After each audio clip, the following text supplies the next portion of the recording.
Hi everyone, welcome to Chats Over Coffee with my yoga teacher. I am the yoga teacher. My name is Kayla, and I'm here with Peter. Hi, I'm your student, also stand-up comedian. Do I need to say we're both based in the UK? We're international. We are international because I did gig in Budapest last month, didn't I? There you go. Once a year I am international. I have people who join my yoga classes online from all over the world. Does that make me international? Yeah, I think so. Yeah, okay. And this is a worldwide podcast as well. Someone listens in Tel Aviv, I think, so there we go.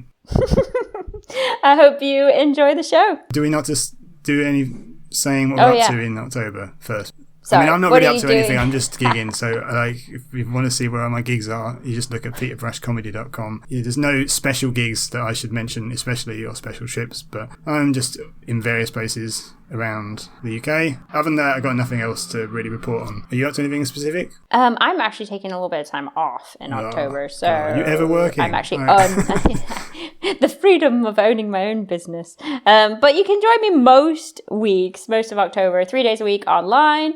I teach private classes in person here in Leeds in the UK. So if you're interested in adding a class at your place of work or something, then you can get in touch. I recently had a class finish, so I now kind of have a little bit of space open. What people sometimes do is they all put in a little bit of money together and then that pays for me to come. So it doesn't have to be put on by business. You just have to have a room where you can move the tables and chairs out of the way and I will turn up and teach yoga to you. So it's pretty simple. And she's good. She's a great teacher. It's true. She's brilliant. Thank you. And I will say this as well, a little bit of a preempting as well. I'll mention it again next month, but in November, I have a educational workshop on the nervous system, which is not a yoga class, I'm afraid. It is just educational. But if you are interested in stress reduction, vagal tone, polyvagal theory, and other things, just general knowledge about the nervous system and a few actions, well, not crazy things, but things you can do sat down, then keep in touch, find my website, find me on social media, and make sure you book onto that because it will be an interesting little thing we're going to do. KaylaMcCormack.com. Thank you. Yep. Both websites will be in the show descriptions wherever you get this, and probably our Instagram profiles as well, which is probably the social media that we're best using, really. You can see my holiday photos on there if you want. Okay, well, should we say enjoy the show and let the show happen? Yeah, enjoy! Well, that was the most professional we've ever done that, I think. Yeah, well done. Yeah.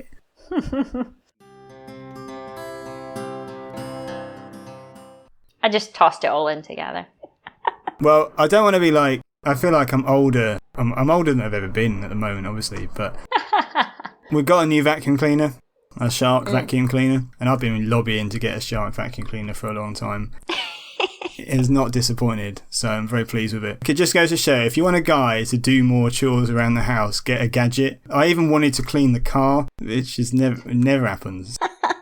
So it's fun. It was good fun. Like it's a game changer it's a game changer in appliance. Yeah. So it goes lumped in with the dishwasher and the electric toothbrush. The electric toothbrushes are surprisingly good. I think when I swapped to an electric toothbrush, I was way too late. I was like, oh my gosh, why haven't I done this years ago? It's really something else. Like once you go electric toothbrush, I don't think you could ever go back, can you? I mean, I know. Once you go plaque, you never go back. No. Once you you go no plaque, you never go back. Oh, I don't know. That's not quite what is it? I wasn't going to talk about the vacuum cleaner too much. Oh, great, dishwashers. Awesome invention. Love dishwashers. Also supposedly more environmentally friendly as well, aren't they? They use less water. Obviously, energy-wise is up for debate, but the water usage is supposed to be a lot less in a dishwasher than if you wash by hand. I remember reading, not that I shoehorn this in every time I can, but the series of biographies of Lyndon Johnson by Robert Caro. The first one is about like him growing up in the, like, I can't remember when he was born. It's probably just before the 20th century, like in Texas and stuff. And basically all the women just did there was just housework all day. And it was like back-breaking labour, like, you know, like laundry every day, going to the took all day, and they'd go to the stream and like then you'd be like over a stove drying sheets and stuff indoors. And there's an argument, what was it? I can't remember. Some famous argument about the washing machine did more for women's liberation than any suffragette movement, which is potentially true, I suppose, isn't it? Anyway, so you're a vacuum cleaner. It is one of those ones that vacuums on its own, right? No. You have to it's not. move it around, Okay. Yeah. have I made this joke before? It's called a shark vacuum cleaner because it has to keep moving, otherwise it Yeah. I've made that joke before. I must have mentioned wanting a shark vacuum cleaner at some point during this because over the last year or so. Yeah, I think I have done so. If you remember what episode it's from, you can have a free yoga class. Apologies for the repetition there. No, it's a Easter egg. Yeah. If you can tell me what it's from, you can have a free yoga class. There you go. Sad to be excited about these things, but I don't know. It's just buzzing. I'm excited about Absolutely stuff like buzzing that. about it. Yeah. A couple of days. But anyway, I did have an argument with someone about aliens, so should we talk about that? Yeah, sure. I don't know if you've paid any attention to there's been some American stuff recently with aliens, like aren't they talking about it in Congress? I've missed the news. This might have been a month or two ago. Okay, you'll have to update me on the story. So there's some, not whistleblowers, maybe they're, I don't know, but some people in the Navy have said that they've seen stuff, and obviously there are always objects that they can't account for and stuff that there is occasional footage of. Mm-hmm. Doesn't mean they're UFOs and that they're alien spacecraft, but they are UFOs and that they're unidentified flying objects and stuff. So a couple of people went into, I think, Congress or something, and they did some, I think it's the only thing that Republicans and Democrats are united on is wanting to find out if they're aliens. So well, whatever brings them together. Exactly. It's some bipartisan thing where they've had some hearings with these guys who have done testimony and said that they've seen sort of craft or whatever, and then some information has been dripped out from the US government or something about how they've come across some sort of technology that's not earthly or something like that at some point. People have made a big thing of it because it was potentially an enormous story, isn't it? Yeah. It's not absolutely conclusive proof, just eyewitness testimonies generally and stuff. People make things up, don't they? And people are unreliable, memories are unreliable, etc., etc. But anyway, I had an argument with someone about it because they were quite into it. That should have been a red flag to not go there, really.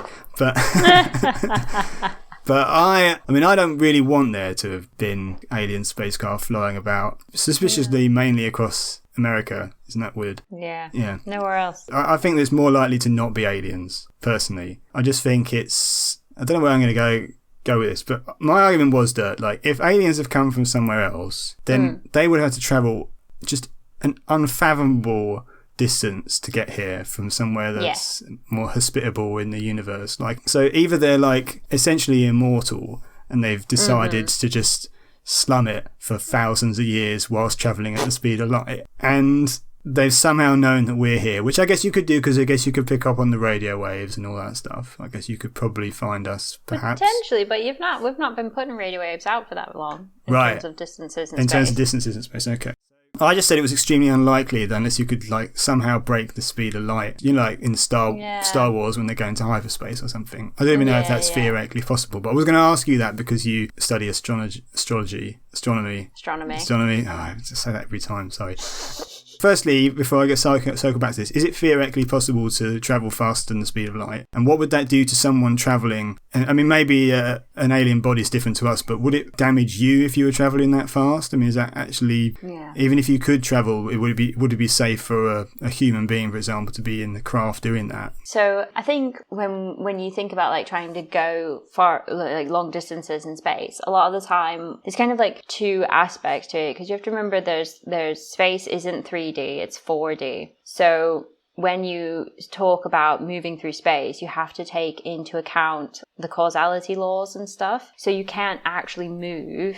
Like, time shifts when you're moving through space. You'll never get, if we could let's say that you could do warp speed like they do in Star Trek and all of those, you wouldn't be able to. If you warped to a different area of the galaxy and then came back, your great grandchildren would be here. You know, all your kids would be dead. Like, everything is warped. Time is different. And there's all of that kind of that general relativity aspect of space travel that you just it's extremely difficult to comprehend, being kind of linear time beings. You know, we can't really comprehend that. In terms of like trying to do it anyway, like say we wanted to go anyway, and we weren't bothered about that kind of causality effects and stuff of general relativity and special relativity, they have looked into the idea of quantum physics, because a lot of things on the quantum level don't react the way they should. You know, they talk about particles that like go through things. there's that, one of the things that you tend to find when you start looking into this is that example of like throwing a tennis ball at a brick wall, and then every now and then it just goes through. Yeah. And there's no reason for it, that kind of example. So if you could harness something like that, some of the aspects and the things that are happening on the quantum level, and use them at our level, then there's potential for weird things to happen where you could jump or shift or fold space or something like that. So I think there is some research happening in that area where they're kind of like, is it possible to, move things or make things go fast, or, send things to Mars quickly, or, something like that. But it's all theoretical because we don't have like the physical capability of actually working on a quantum level. Most quantum physics is extrapolated. It's not observed because it's quantum. If that makes sense. It's very rare that you can get things to really observe very much at that tiny kind of level. So I would never say never in terms of things. So the way physics works at our level and our size, if you will, because we're, made up of lots of molecules and atoms, no, moving faster than the speed of light is not something that you could do. If you could somehow harness some of the aspects of quantum world or quantum level and then use them in our level, then perhaps you could mingle. But because physics, our laws of physics are certain laws, and we call them laws for a reason because they don't really get broken. But in the quantum level, those physics laws are broken. So if you could somehow merge the two or find a way to combine that weird side with something we've got now, then potential is there for something greater, but certainly not in a way that we would understand. And if you're talking about like visitors, I mean, if they manage to get here, they would have to stay here. Yeah. Yeah. If that makes sense. So they would have to be somewhere. And they're like, constantly hiding behind Mercury or Mars or somewhere we can't see them? Is that the idea? Like, it would be a bit strange to come all this way and then not even introduce yourself. Maybe they came all this way and thought, oh crap, humans are crap. I don't want to talk to them. They're not even got a unified government. But like you're saying, if they were immortal, then you would just wait, because time would be a strange concept to someone who would potentially live forever. If you age differently, you'd just wait for them to evolve more. You just say, I'll give it another 100 years, 100,000 years. Wait till they've evolved a bit more. Well, that's all a load of stuff you just said. Half of that I didn't understand, but it sounded like... It sounded credible, and just to not sound stupid, I'm going to say, yeah, that makes sense. Just like when you read postmodern essays at university and you can't understand a bloody word of it, and you're like, oh, well, they must know what they're talking about, so... that's... I got some of that. So it must be amazing. Yeah, I don't want to look stupid by saying the emperor's got no clothes, so we'll just all go along with it. Yeah, it's fine. Oh, yeah, great shirt. Some people, because this is the thing, like, so I said something akin to, well, I just don't think it's, like, when you think about how big space is and if they come from somewhere else, it's just so, it stretches credulity, I think, to think that someone's able to travel here. And as you say, they're staying around here, presumably. And I was told, oh yes, well, because they'll be smarter than us, we won't be able to conceive of their technology. And I guess that's possibly true, isn't it? I think when people use that as an excuse, when they say like, oh, well, we just couldn't understand it, there's a chance that what you're saying is basically our rules or our laws of physics that we've used are completely nonsensical. Like, you would have to take them and get rid of them. And that's just not something that science is very comfortable doing very often. It happens a few hundred years ago, like most of the stuff that Newton discovered, and he was like one of the great brains of his time, if not, of all time. Most of the stuff that he discovered, has that not all been disproved slowly as time's... Like by like quantum mechanics and stuff. Well, I think it's just you have to separate the fields. You You can't use Newtonian mechanics in quantum mechanics. It's not the same. It doesn't work. Okay. So in that way, if you wanted to say, oh, there's another set of mechanics, and these are the mechanics that the aliens use, and that's what they travel around with, then potentially you could say yes, we don't comprehend that because we haven't known it. We haven't found it yet. But it's extremely unlikely. I'm not saying never, but... It's not like we know nothing, though, is it? It's like, presumably, they're living in the universe with the same series of elements and the same... Exactly. The other thing as well is, what we observe proves what we think. We don't just make things up and then look for it. Like, we say like, oh, gravity is a force that pulls us down. We don't feel it as that. It is a force that large things, it never doesn't work on a small scale. It only works on large scales. And then we observe that in the universe. We see it, so we don't just like make something up and then think, that's good. We observe the rules that we make. So we know a lot. Yeah. I think we do. But then I'm not like, I think we know, we can't kid ourselves and we know everything, obviously. But like, no. But yeah, it's stuff that's observable and whatever. There's a lot But we see the patterns. Yeah. There's a lot of patterns, a lot of spirals, lots of things, the way things move, the way things kind of change, the way things, I don't know, say spring energy and bounce energy and things like that. They're patterns. You can predict them, and then you can watch them happen. So it's like it's almost like proving it through experimentation. And obviously the universe is a much bigger scale than that, but we follow a similar process when you're looking out into like other galaxies and stars and nebulas and stuff. You can say, well, that should do this, and that's probably why it looks like that. And then you can create data sets of like mathematics, put them into computer programs and say like, right, I think that looks like that because it's done this movement. And then you put that into a computer and then the computer does that movement. And then you see and then you compare the two images and you say like, right, does that actually match what I'm looking at now? It's like, oh yeah, that looks just like it. Or no, that's nothing like it. My maths is off, and then that's how we find these rules and stuff, when you can't watch it change. Because obviously everyone says, oh, astronomy, you can't see anything. You just get a snapshot. You can't watch nebulas change. It's very rare. There's very few things in astronomy where you can watch it happen live. Most things are going to be so slow that you won't see it in your lifetime, The other argument, though, is that the aliens have always been among us. All right. Because, then you get like those sketches from like 1200 AD of like saucers in the sky and stuff. And so isn't one of the arguments that like we may have even been like planted by them as life and they've always like sort of kept an eye on us and Yeah. But again, you can't argue against that, really, can you? Like, if someone wants to believe that, then like, it's no different than believing in like religions. Yeah, to be honest. that was exactly what I was going to say. I don't want to make people think that I'm poo-pooing religions and comparing them to conspiracy theories. But I mean, in terms of like proof and not proof, it's very similar.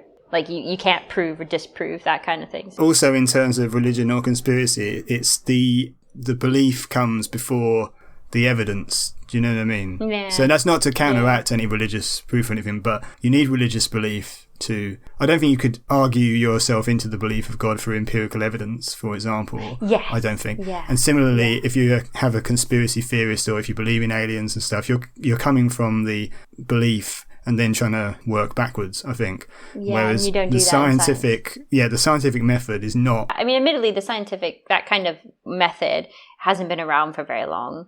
I mean, like hundreds of years. It's not been around forever. That's something that more of a modern kind of understanding, say, like since late 1800s, maybe even later than that. The Enlightenment. Kind of said, like, stuff. Yeah, but we can't say like, well, actually, maybe we should do this the other way around. Rather than trying to prove a theory correct, maybe we should use our evidence to decide something and then try and prove that different ways, It is similar though. I mean, because, if someone just says to me, oh, well, they'll be thinking on a higher plane than you, that's like saying, well, God has a plan. And it's the same, It's exactly the same thing. So I'm not going to be able to argue someone out of belief. And to be honest, I don't really mind. I don't really mind these people. Fine. As long as they don't do anything weird, like, suicide pacts. I don't like losing an argument though. It's an interesting one, is that. I mean, because obviously there is like the idea that we're only talking about like intelligent life and stuff as well. It's highly likely there's other life in the universe. It's highly likely that there's some bugs somewhere, but maybe they're not. Bacteria and stuff, we still might be the most intelligent things in the universe. It's not absolutely impossible to think that. And because of like time being so weird in space, we could be the only thing right now. Mm-hmm. But then give it time, something else could pop up somewhere else, and then they could be the only thing right then and there, because time is so, we are very, very short beings, we don't live very long, and even the planet won't be around for very long in terms of like the life of a galaxy. And then obviously the shift of time, as in when we observe, we're observing back in time. So the further you far away you observe, the more you're likely to observe something like parts of the Big Bang and stuff. So you're not going to get intelligent life far away. You're going to get messy space full of radiation, Do you think it's hard to think rationally as humans? Do you think we're not? I think it's depressing. Yeah. Yeah, okay, yeah.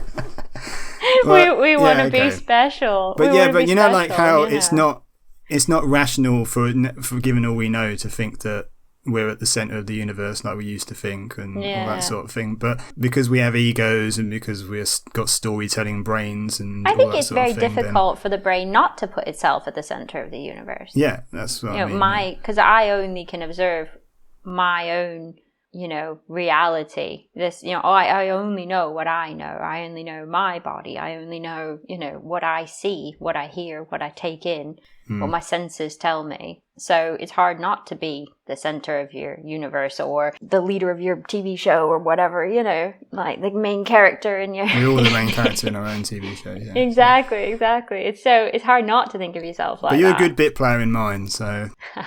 But I mean, like, evolution is... I believe in that. That's a really well thought out theory that seems to be really well evidenced. Yeah. But that is so difficult to get your head round because of time. Yeah. You cannot, like, you can see how it all worked, but it is really difficult to conceive of in terms of how long that actually took. Like, that's not a natural thing for a human being to instinctively think about life, really. Like, it seems more natural on a human thing to think that there's a creator because we create stuff and we build stuff and we give birth and we whatever.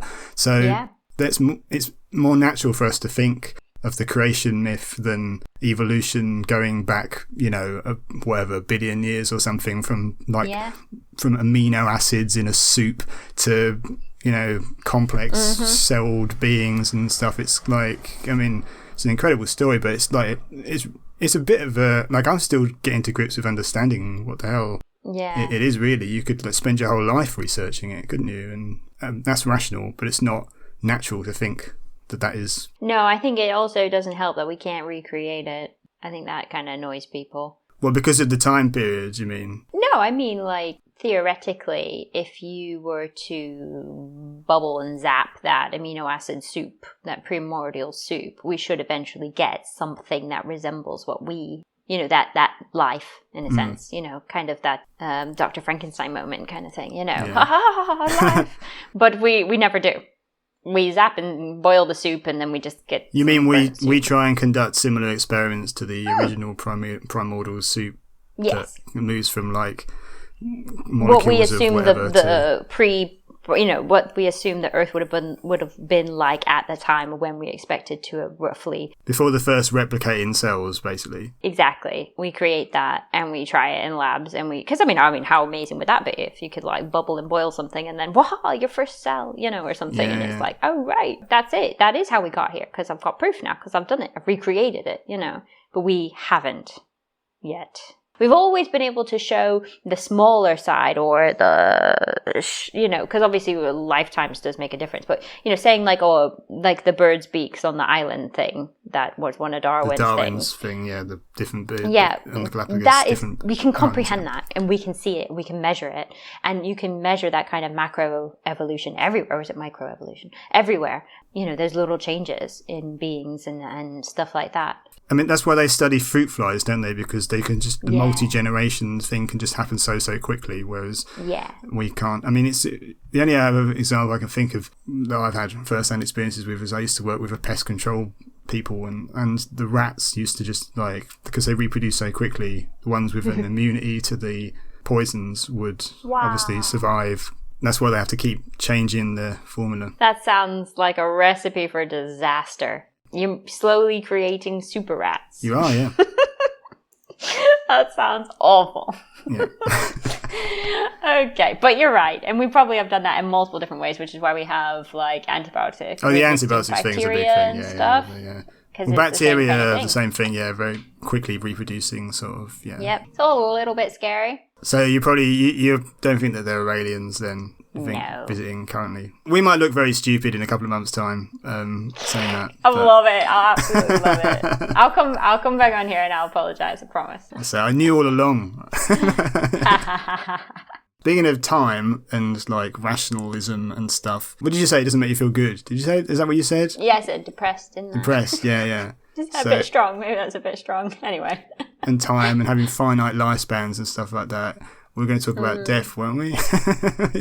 Yeah. Yeah. Well, I can. I mean, this podcast is coming out in October, which is obviously when Halloween is, and in other countries they call it the Day of the Dead. You're thinking of Mexico, aren't you? Yeah. Well, go on. You know, have you seen that James Bond film, Spectre, where he goes? There's a big. Probably not. There's a big Day of the Dead parade at the start, and he's dressed up in I think he's dressed up in a great big skull, and and so there's like a big typical James Bond thing where, I don't know, one of them was another spy disguised or something, and it goes on for 10 minutes, and it's probably the best bit of the film. Okay. But they never used to do that in Mexico, have as big a parade as that in Mexico City. And since the James Bond film, they've had to start doing it because that's what people... Because tourists were expecting Yeah, I think so. I mean, they did celebrate the Day of the Dead. I think it is a thing, isn't it? Well, I think they've always... Because it's one of the cultures... I know they do this in like some of the Eastern cultures as well, where they make shrines for their dead relatives. It's more about remembrance, you know, having remembrance ceremonies and remembering the dead and... you know, having pictures of them around the house and stuff like that. Have you seen Coco? Oh yeah, I have. Oh yeah, that was really good. I mean, I don't want to base my knowledge of cultural things off Disney films, though. But cross fingers, it was potentially accurate. That was actually really sweet. Yeah, it was very sweet. But you know, like with most Pixar films, it's like, you know, they're really well made generally, and they've got good jokes in them, and they're like, but they are so manipulative. I know.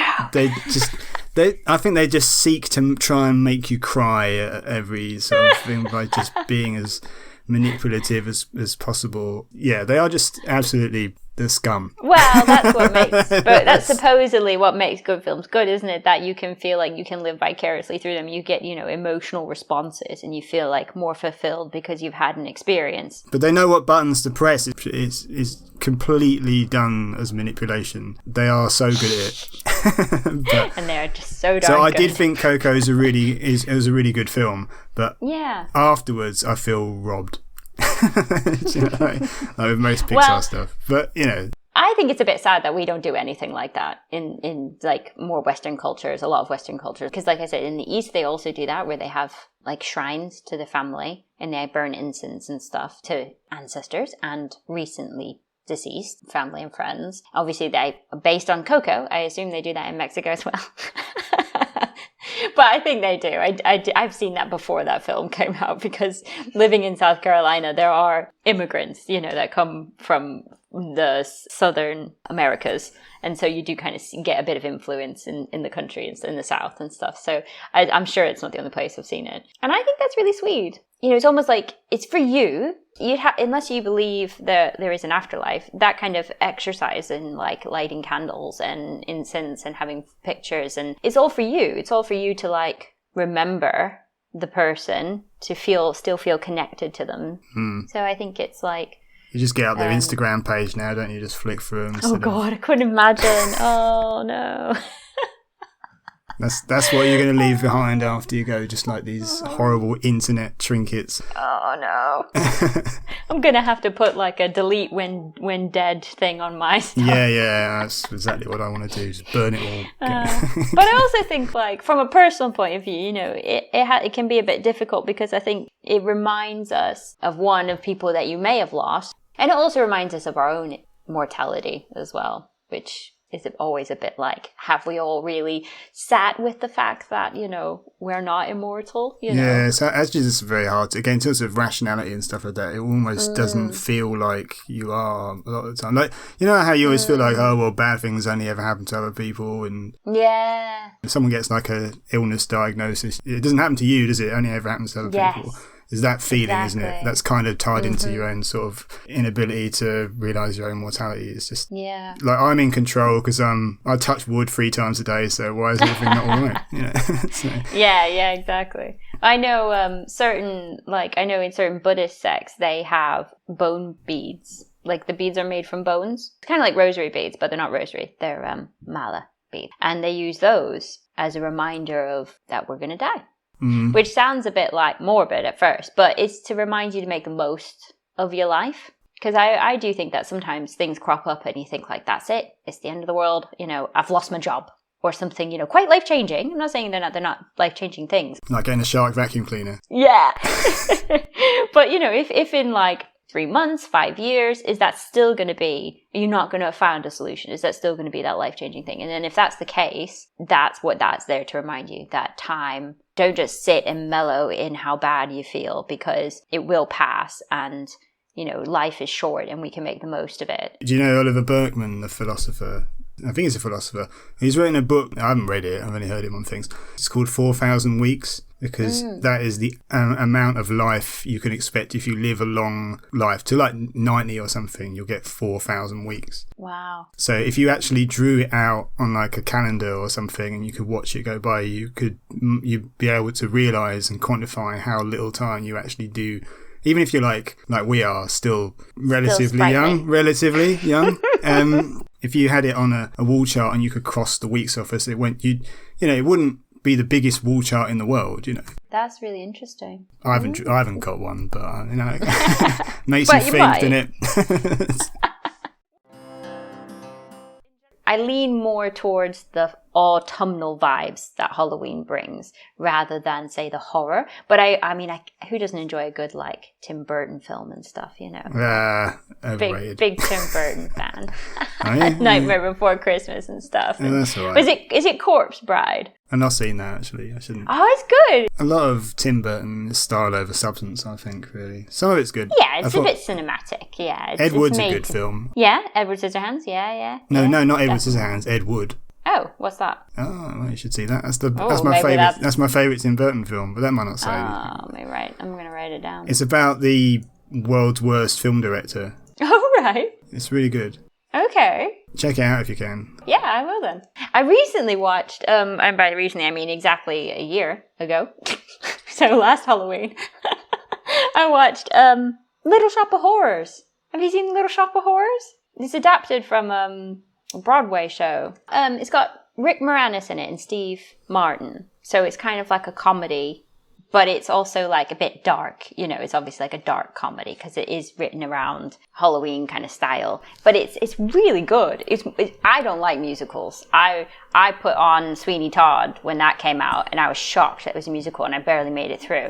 But Little Shop of Horrors was really, really good. I laughed the whole time. There's only 2 good musicals, and there's West Side Story and the South Park film.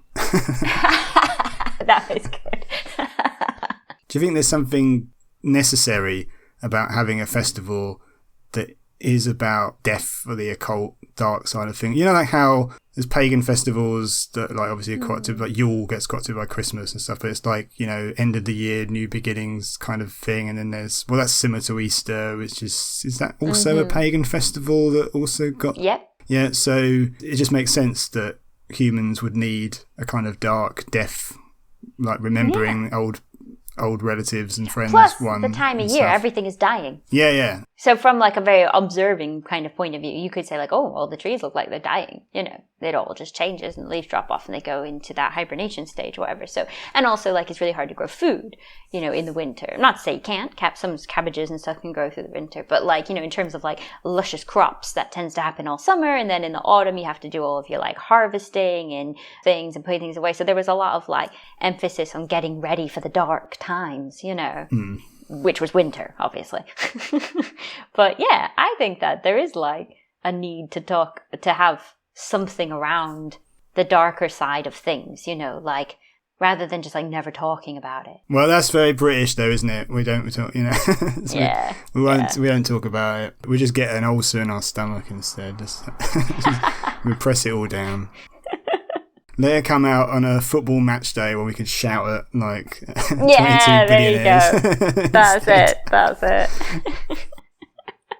But I would say, and I like living in line with the seasons. Like I really enjoy watching the seasons come and change. Even winter, even though I know it's a bit strange. Even winter, I enjoy all the seasons. But there's just something about autumn that really just makes me very happy. Yeah. I love all the colours of leaves. I love all the tasty cinnamon that pops into everything when autumn comes around. I love the idea of like warm things, and it's kind of cold outside, but it's not freezing. It's definitely my favorite season. Well, you said it well there. Thanks. I mean, but who doesn't like soup and stuff, you know? And you don't really want to have soup in the middle of summer because it's so hot. So who doesn't like soup? No, indeed. Preach. Sorry. Anything else on death?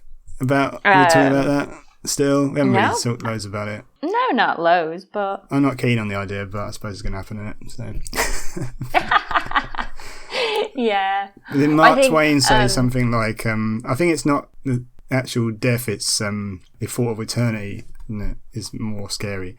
So Mark Twain had a quote, something like, well, I didn't exist for billions of years before I was born, and I didn't suffer the slightest inconvenience or something.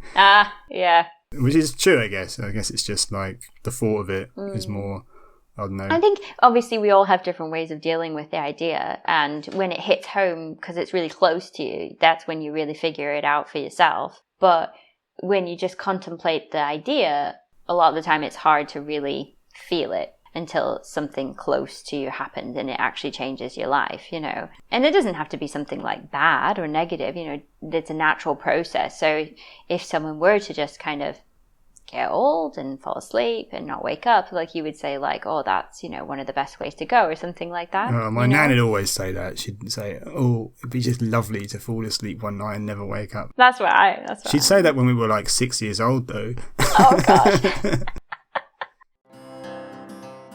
I read one article on the topic in general, and it was saying how, as she noticed that as like a death kind of consultant, that she noticed that as people got older and older, if they were happy with their lives, they would just end up starting to get more and more tired and more sleepy. And in her way of like rationalizing it, it was just like that was their slow walk towards this kind of like inevitable point where they fall asleep and don't wake up. And it was like, oh, that's kind of creepy, but kind of nice, but kind of creepy, you know, because a part of you is like, ooh, death, ooh, but another part of you is like, it, you know, it needs to happen. Yeah, I'm gonna put my head in a jar. That's what that's what I want. Do you want one of those talking heads like in Futurama? Yeah, but definitely at my best, like, you know, whatever the hell that was. It's just... You could go back in time. Yeah, because they had that, like, in Futurama, they'd have, like, Richard Nixon's head and stuff, but they didn't have, like, Richard Nixon's head on the day of his death, did they? It was, like, you know, Richard Nixon when he was, like, president 40 years before or whatever. So, yeah. Yeah, it's pretty funny, really. But I do think that, like, obviously we all have ways of, like, understanding and coping. And I think that your beliefs really hold a big part of that, you know, in terms of, like, your coping mechanisms. Like, if you believe in any sort of life after death or a rebirth or heaven or whatever, you know, it can help people. And the same with, like, mediums and spiritualists and things like that, kind of connecting with the idea of ghosts or that kind of imprinted, not departed yet souls and things like that. You know, I think it's all ways of making you feel good about it, about something that is kind of simple from a mechanical point of view. You know, I think that the best thing that we can imagine is that, you know, you've come from the universe, from stars, from everything combining. You come from that primordial soup, and then you're gonna go back to it. Which is a bit like, ugh, but you know, it's natural. It's cyclical. We have our seasons. Women have their monthly cycle, and we have life and death. You know, everything's quite cyclical. Now, if only the universe was cyclical too, that would make me happy. Well, we can't conceive of it. Maybe it is. So the Big Bang and you know, and then the opposite. I'd like that, so that it just keeps big banging over and over again. That's what I want. Just go round and round in a circle. So make the most of this life if you're going to have to lead it again and again and again. Yeah. Right. Maybe part of me thinks that we should talk about it a little bit more in the modern world than we do now. But I mean, like, you know, people don't necessarily have a healthy relationship with death. You know, we've started more recently within the last 5 years really talking about therapy and going to therapy and talking to someone and it not being weird, and it's not like, you know, it's not bad for you, it's really good for you to work through these issues you might have and stuff. I think that maybe the next stage would be talking to people around death and, you know, making sure that people contemplate it sometimes, because it's important So you know like how everyone puts all of their mental health diagnoses in their Instagram bio? You're just hoping everyone starts putting mortal in there as well. Yes! Oh, we should be the first. We could do it. They're going to be like, well, you're obviously not immortal, so... But I like it. I think we should. Should I say thanks for listening? I'll say thanks for listening. Sure. So thanks for listening. Thanks for listening. One of those will sound good. I said it 4 times, so that should... I hope you enjoyed it. And yeah, we're back next month as usual. Don't know what we're talking about yet. Oh, we're talking about abs. Sorry, yeah, of course. But other we do stuff know as what well. we're talking about. Yeah, we know talking about abs and other things. So just subscribe and all that stuff, and like press all the like buttons and tell your friends about the show if you like the show. You got anything else to add? Because I feel like I was going to say, here, if you have any topics you want to hear us talk about, you can always reach out. Yeah, tell us what you want us to talk about. Any questions, especially if it's related to yoga or physical aches and pains, something like that. Reach out. We're not running out of stuff to talk about, are we? No, I'm just saying like, I'm open demand, to requests. Okay, and yeah, that's it then. Yeah, so that'll do. Yeah, sounds good. So, yep. KaylaMcCormack.com. Is it peterbrush.com or is it peterbrush.co.uk? It's peterbrushcomedy.com because I couldn't get Peterbrush. I don't know why. Yeah. I don't know who the hell is using that. It might be a relative. You never know. Could be. Don't know why they need a website, but... Right. Okay, great. I think that sounds good. Okay.